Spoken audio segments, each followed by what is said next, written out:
got a question from Pac-Man.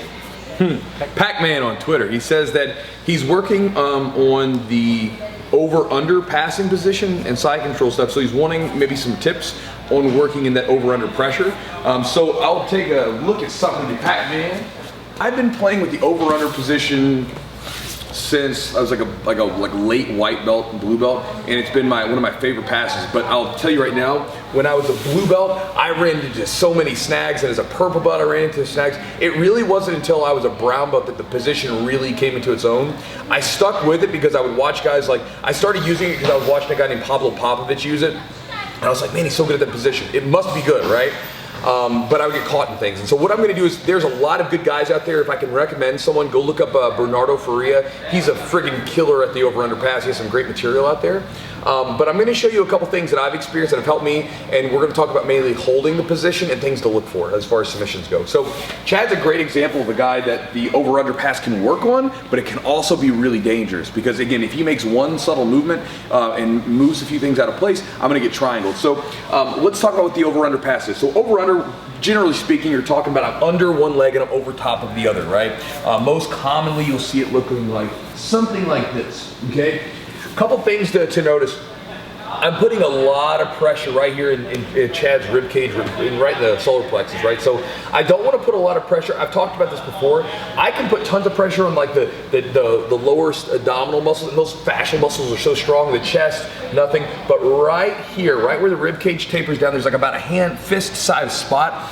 And when I put pressure there, I'm so much heavier on that person, okay? Now, the other really important key to this is that the head is going off to the side. And this is so important because one of Chad's main things that he should be looking for when this position happens is moving the head off to the side, because now if he does this, you can see that the space opens up. Now we're in danger, right? So what you gotta think, Pac-Man, I don't know, what is your real name? I keep calling him Pac-Man. Waka Waka. Waka Waka. All right.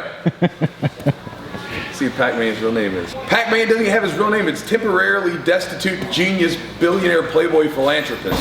All right, so we're gonna call you Packy.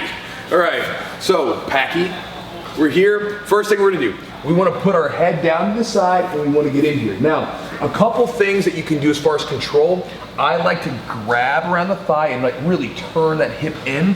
In the gi, you can grab onto grips. In the no gi, we don't have that. When we go over here, I'm gonna grab this arm, this leg is gonna go all the way around, and I grab just around the thigh here. So my arm's snaking all the way around, right? I'm not just hanging on, I'm like snaking around as far as I can.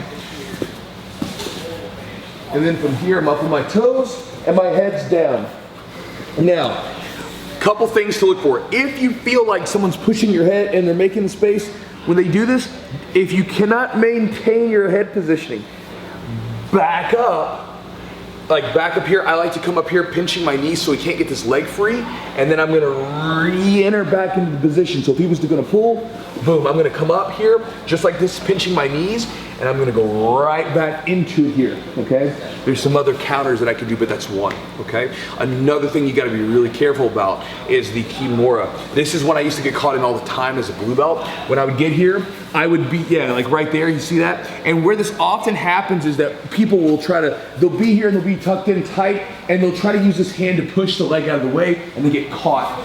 So understand, we don't bring that hand out most often. Sometimes you can make a calculated risk where you maybe go for a second, but you gotta be super careful. So for me personally, when I do this pass, there's two different variations I'll use.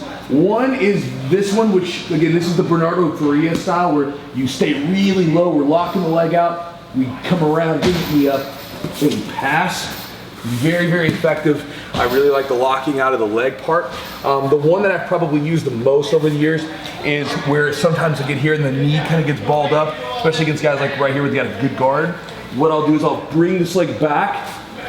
So I've got both of my legs in front of his, and the shin's right across my waist here. And then from here, I walk, and I'm gonna shift my hips, just twisting, and then come back in, and again, staying very tight.